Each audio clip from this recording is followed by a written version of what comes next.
कलूटी, अभी तक चाय नहीं बनी।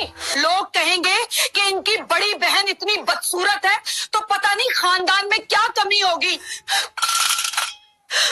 अगर खाने में कोई कमी हुई तो तेरी खाल उधेड़ दूंगी। शहर के एक पुराने मोहल्ले में एक बहुत ही पुराना मकान था जिसकी दीवारों का प्लास्टर जगह जगह से उखड़ चुका था और उसी मकान की चार दीवारी के अंदर सकीना की पूरी दुनिया सिमटी हुई थी। सकीना जिसकी उम्र तो अभी सिर्फ 7 साल थी, लेकिन उसकी आंखों में ऐसी उदासी थी जैसे उसने सदियों का गम देखा हो। सकीना का कसूर सिर्फ इतना था तो उसका रंग गहरा काला था। उसकी माँ तो उसे जन्म देते ही अल्लाह को प्यारी हो गई थी और यह बात भी सकीना के लिए एक ताना बन गई थी। मोहल्ले की औरतें और खुद उसके घर के लोग कहते थे कि यह लड़की तो पैदा होते ही अपनी माँ को खा गई, मनहूस है, काली है। सकीना के वालिद जनाब अहमद साहब एक बहुत ही शरीफ और सीधे साधे इंसान थे। वे सरकारी दफ्तर में एक छोटी सी नौकरी करते थे। बीवी के इंतकाल के बाद घर को संभालने के लिए और सकीना की परवरिश के लिए उन्होंने दूसरी शादी कर ली थी। नई अम्मी का नाम रजिया था। रजिया जब ब्याह कर आई तो शुरू शुरू में तो उसने सकीना को थोड़ा बहुत प्यार दिखाया, लेकिन जैसे ही उसकी अपनी बेटियां पैदा हुई, रजिया का बर्ताव पूरी तरह बदल गया। रजिया की 2 बेटियां हुई, साइमा और नाजिया। कुदरत का खेल देखिए कि रजिया की दोनों बेटियां चांद जैसी गोरी और खूबसूरत थी। उनकी आंखें नीली और बाल सुनहरे थे। अब एक ही घर में अंधेरा और उजाला दोनों साथ साथ पल रहे थे। एक तरफ सकीना थी जो घर के एक कोने में सिमटी रहती, जिसका रंग तवे जैसा काला था, और दूसरी तरफ साइमा और नाजिया थी जो तितलियों की तरह पूरे घर में चहकती रहती थी। बचपन से भी घर में कोई मेहमान आता तो सौतेली मां रजिया सकीना को बाबर चीखाने में छिपा देती और अपनी दोनों गोरी बेटियों को अच्छे अच्छे कपड़े पहनाकर मेहमानों के सामने पेश करती। अगर गलती से सकीना बाहर आ जाती तो मेहमान पूछ लेते कि अरे ये कौन है, क्या यह आपकी नौकरानी की बेटी है? दिल पर हथौड़े की तरह लगती। रजिया फौरन बात बनाती और कहती, हाँ, ये घर के काम में मदद करती है, दूर की रिश्तेदार है। बाप अहमद साहब ये सब देखते, लेकिन वे अपनी तेज तर्रार बीवी के सामने कुछ बोलने की हिम्मत नहीं कर पाते थे। वे बस कभी कभी छुपकर सकीना के सर पर हाथ रख देते और कहते, बेटी दिल छोटा मत कर, अल्लाह सब देख रहा है। वक्त गुजरता गया और बच्चियां बड़ी होने लगी। साइमा और नाजिया स्कूल जाती, कॉलेज जाती, नए नए फैशन के कपड़े पहनाती और दोस्तों के साथ घूमती, लेकिन सकीना के लिए घर की दहलीज पार करना भी मना था। रजिया ने उसे घर की नौकरानी बनाकर रख दिया था। सुबह सूरज निकलने से पहले सकीना उठ जाती, पूरे घर का झाड़ू पोछा करती, सबके लिए नाश्ता बनाती, कपड़े धोती, बर्तन मांजती, और इसके बदले में उसे क्या मिलता? सिर्फ रूखी सूखी रोटी और ताने। रजिया हमेशा चिल्लाती रहती, अरे ओ काली कलूटी, अभी तक चाय नहीं बनी। अरे ओ मनहूस, तूने फिर से सब्जी में नमक ज्यादा डाल दिया। सकीना चुपचाप सब सुनती और अपनी आंखों के आंसू अपने काले दुपट्टे में छिपा लेती। उसे लगता था कि शायद काला होना कोई गुनाह है जिसकी सजा उसे मिल रही है। साइमा और नाजिया भी अपनी माँ के नक्शे कदम पर थी। वे भी अपनी बड़ी बहन सकीना को बहन नहीं समझती थी। जब उन्हें कॉलेज जाना होता तो वे सकीना पर हुक्म चलाती, ए सकीना, मेरे जूते पॉलिश कर दे। और जब उनकी सहेलियां घर आती तो वे सकीना का मजाक उड़ाती। देखो देखो, ये हमारी घर की पुरानी मशीन है जो कभी थकती नहीं है। सब लड़कियां हंसती और सकीना का दिल छलनी हो जाता। सकीना ने अपनी तन्हाई का साथी अपने रब को बना लिया था। घर के कामकाज से जब भी थोड़ा वक्त मिलता वह वजू करती और कुरान शरीफ खोलकर बैठ जाती। उसका रंग भले ही काला था, लेकिन उसकी आवाज में इतना दर्द और इतनी मिठास थी कि जब वह कुरान की तिलावत करती तो सुनने वालों के रोंगटे खड़े हो जाते। मगर अफसोस, उसके घर वालों के पास उसकी यह खूबी देखने के लिए आंखें नहीं थी। वे तो बस उसकी खाल का रंग देखते थे। रजिया अक्सर कहती, कुरान पढ़ने से तेरा रंग गोरा नहीं हो जाएगा, कोई नहीं ब्याहेगा तुझे, तेरी तो शक्ल देखकर लोग डर जाएं। तो मोहल्ले में उसकी शादी की बातें होने लगी। अहमद साहब बहुत फिक्रमंद थे। वे चाहते थे कि उनकी बेटी का घर बस जाए। उन्होंने कई जगह सकीना के रिश्ते की बात चलाई, लेकिन जहां भी वे सकीना का जिक्र करते लोग साफ मना कर देते। एक बार रिश्ता देखने वाले आने वाले थे। रजिया ने बहुत कहा कि मेहमानों के सामने सकीना को मत लाओ, रिश्ते वाले भाग जाएंगे। लेकिन अहमद साहब ने जिद की कि नहीं, मैं अपनी बेटी को छिपाऊंगा नहीं। उस दिन को सकीना कभी नहीं भूल सकती थी। उसे एक सादे से सूट में तैयार किया गया। लड़के वाले आए, लड़का, उसके माँ बाप और उसकी बहन। उन्होंने पहले सायमा और नाजिया को देखा जो सजी संवरी घूम रही थी। लड़के की माँ ने सायमा की तरफ इशारा करके पूछा, क्या यह है लड़की? जी नहीं, ये मेरी छोटी बेटी है। बड़ी बेटी सकीना है, जिसके लिए मैंने आपसे बात की थी। फिर सकीना चाय की ट्रे लेकर कमरे में दाखिल हुई। जैसे ही उसने नजर उठाई और लड़के वालों ने उसका चेहरा देखा, कमरे में सन्नाटा छा गया। लड़के की माँ ने मुंह बिगाड़ लिया। लड़के ने तो चाय का प्याला तक हाथ में लेने से मना कर दिया। लड़के की माँ ने उसी वक्त सबके सामने कहा, भाई साहब, आपने हमें धोखे में रखा। आपने ये नहीं बताया था कि लड़की इतनी काली है। हमारे खानदान में आज तक इतना काला बच्चा पैदा नहीं हुआ। अगर मेरा बेटा इससे शादी करेगा तो लोग क्या कहेंगे? हम तो किसी हूर परी की तलाश में थे और आप हमारे सामने ये कोयला ले आए।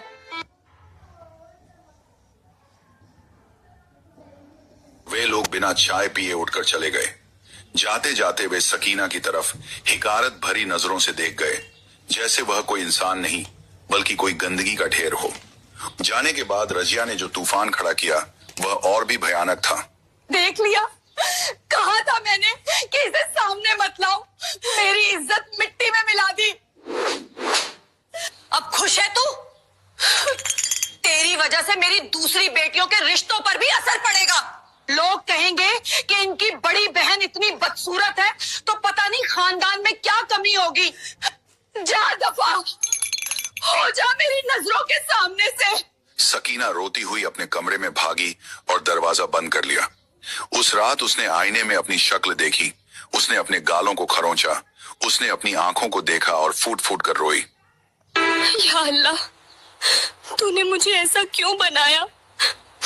क्या मेरे अंदर दिल नहीं है? क्या मुझे खुश होने का हक नहीं है? लोग मुझे इंसान क्यों नहीं समझते? वह पूरी रात जाए नमाज पर बैठी रहे। या मेरे मालिक, या तो मुझे उठा ले या मेरी तकदीर बदल दे। मुझे इस जिल्लत की जिंदगी से निजात दे। मेरा कोई नहीं है सिवाय तेरे। सब मुझे ठुकरा देते हैं, तू तो मुझे मत ठुकराना। उस सयमा और नाजिया के लिए अच्छे अच्छे घरों से रिश्ते आने लगे। रजिया बहुत खुश थी। उसने तय कर लिया था कि वह अपनी बेटियों की शादी किसी अमीर घराने में करेगी। सकीना अब घर के किसी कोने में पड़ी रहती। अब तो अहमद साहब ने भी उम्मीद छोड़ दी थी। वे भी थक चुके थे लोगों की बातें सुन सुनकर। वे सोचने लगे थे कि शायद सकीना को पूरी जिंदगी इसी घर में बूढ़ा होना पड़ेगा। फिर एक दिन मोहल्ले में एक खबर आग की तरह फैल गई।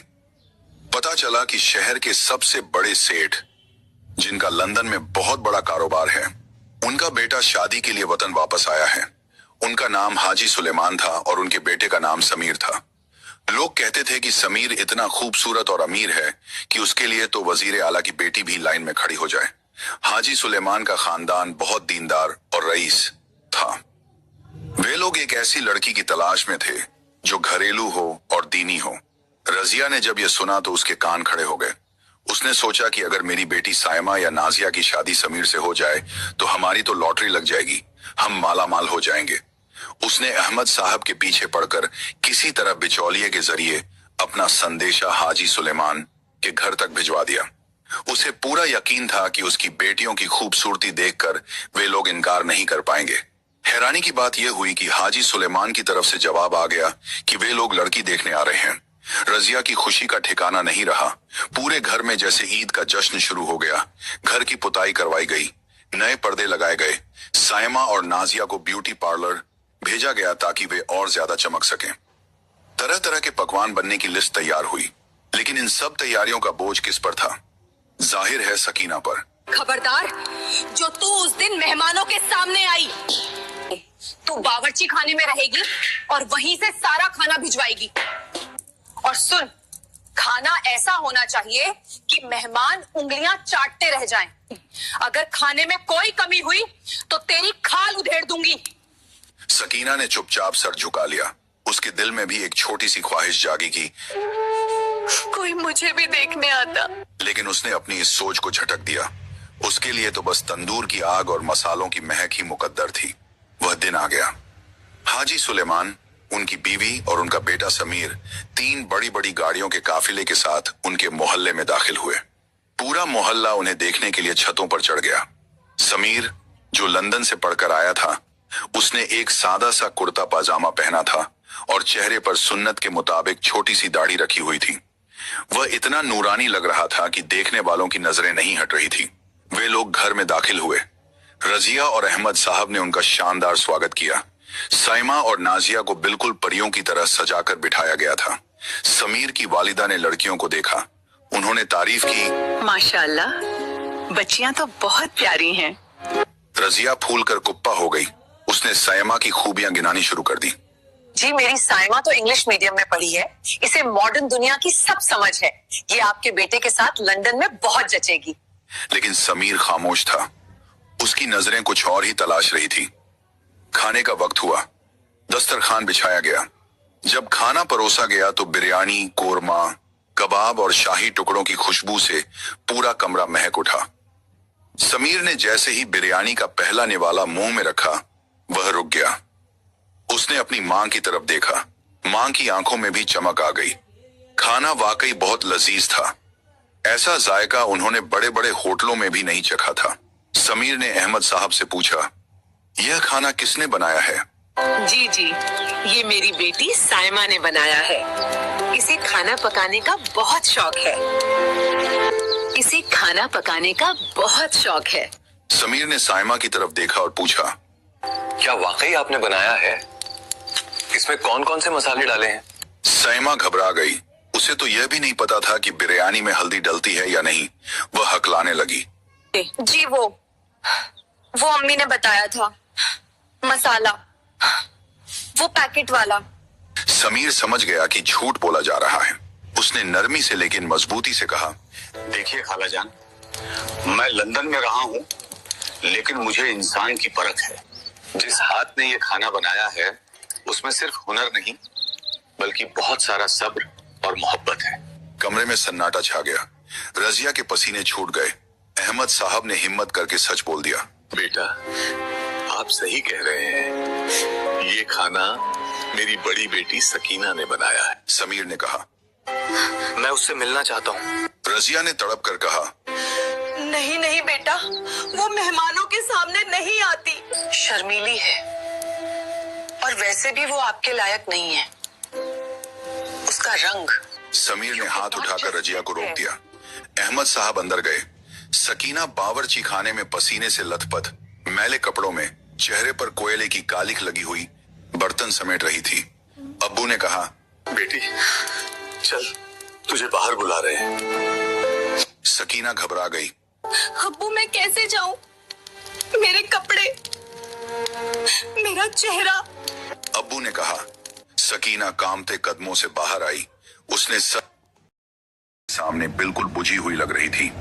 रजिया ने मुंह फेर लिया। उसने सोचा, अब तो रिश्ता गया हाथ से। समीर की मां ने सकीना को गौर से देखा। फिर उन्होंने सकीना से कहा, बेटी सर उठाओ। सकीना ने डरते डरते नजरें उठाई। उसकी बड़ी बड़ी काली आंखों में एक अजीब सी कशिश थी, एक पाकीज़गी थी जो शायद साइमा और नाजिया के मेकअप के नीचे दबे चेहरों में नहीं थी। समीर ने सकीना को देखा। सब लोग सांस रोके इंतजार कर रहे थे कि अब समीर क्या कहेगा। शायद वह मजाक उड़ाएगा, शायद वह उठकर चला जाएगा। रजिया तो तैयार थी कि अभी बेइज्जती शुरू होगी, लेकिन तभी समीर ने जो कहा, उसने वहां मौजूद हर शख्स को हिलाकर रख दिया। समीर ने अपनी मां से कहा, अम्मी जान, मुझे मेरी जीवन साथी मिल गई। मैं इसी लड़की से निकाह करूंगा। एक पल के लिए लगा जैसे वक्त रुक गया हो। रजिया को लगा उसने गलत सुना है। क्या? इस काली कलूटी से? समीर बेटा, तुम होश में तो हो? ये कोयला है, कोयला। तुम लंदन से आए हो, तुम्हें तो कोई मॉडल जैसी बीवी चाहिए। खालाजान, आप जिसे कोयला कह रही हैं, मुझे उसमें हीरा दिखाई दे रहा है। लंदन में मैंने बहुत गोरी चमड़ी देखी है, बहुत मेकअप वाले चेहरे, लेकिन मैं एक ऐसी बीवी की तलाश में था जिसके चेहरे पर नहीं बल्कि रूह पर नूर हो। जब मैं अंदर आ रहा था तो मैंने देखा کہ ایک کمرے میں کوئی لڑکی قرآن کی تلاوت کر رہی تھی. اس کی آواز میں جو درد تھا اس نے میرے دل کو چھو لیا. پھر میں نے یہ کھانا کھایا جس میں خدمت کا سواد تھا. اور اب جب میں نے اس کی آنکھوں میں دیکھا تو مجھے حیا اور شرم دکھائی گی جو آج کل بہت کم ملتی ہے.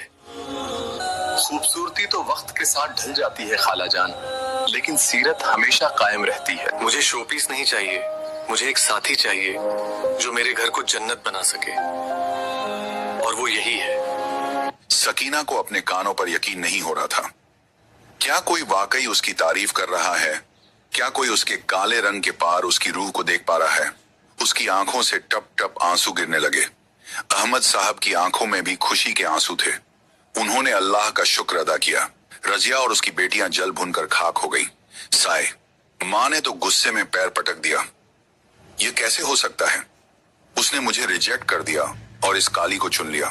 اس کی عزت کا جنازہ نکل گیا. لیکن سمیر کا فیصلہ اٹل تھا. حاجی سلیمان نے بھی بیٹے کے فیصلے پر رضامندی دی کیونکہ وہ جانتے تھے کہ سمیر کی پسند کبھی غلط نہیں ہوتی. بات پکی ہو گئی. نکاح کی تاریخ طے ہوئی. رضیہ نے ابھی بھی ہار نہیں مانی تھی. اس نے کئی بار کوشش کی کہ کسی طرح سمیر کے کان بھرے جائیں. اس نے پڑوسیوں کے ذریعے کہلوایا کہ سکینہ منحوس ہے، بیمار رہتی ہے. لیکن سمیر نے کسی کی ایک نہ سنی.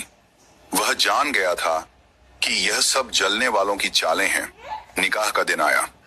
سکینہ کو دلہن بنایا گیا.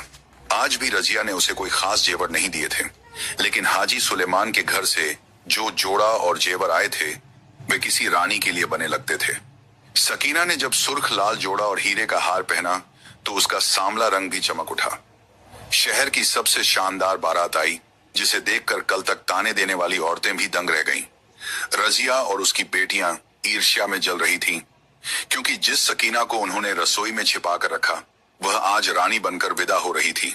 نکاح کے بعد سمیر نے سکینہ کو گلے لگا کر وعدہ کیا کہ وہ اسے دنیا کی ہر عزت دے گا. اپنے محل جیسے گھر میں سمیر نے سکینہ کا گھونگھٹ اٹھا کر اسے یقین دلایا کہ وہ اس کی زندگی کا سکون ہے. اس ایک محبت بھرے لمحے نے سکینہ کے برسوں کے زخم بھر دیے. وقت بدلا اور سکینہ ایک آتم وشواس سے بھری ملکہ بن گئی جو سمیر کے بزنس میں بھی ہاتھ بٹاتی تھی. دوسری اور رضیہ کے پریوار پر دکھوں کا پہاڑ ٹوٹ پڑا. دونوں بیٹیوں کی شادیاں ٹوٹ گئیں اور احمد صاحب کے آپریشن کے لیے 5 لاکھ روپیوں کی ضرورت آن پڑی. لاچار ہو کر رضیہ مدد مانگنے سمیر کے دفتر پہنچی جہاں سکینہ نے اپنی پرانی کڑواہٹ بھول کر اسے گلے لگا لیا. سکینہ نے نہ کیول اپنے والد کا بہترین علاج کرایا بلکہ اپنی سوتیلی بہنوں کو بھی دوبارہ بسایا. اس نے اپنے نیک برتاؤ سے ثابت کر دیا کہ رنگ سے زیادہ دل کی خوبصورتی معنی رکھتی ہے. صبر کا پھل ہمیشہ میٹھا ہوتا ہے اور جو اللہ پر بھروسہ رکھتے ہیں انہیں کبھی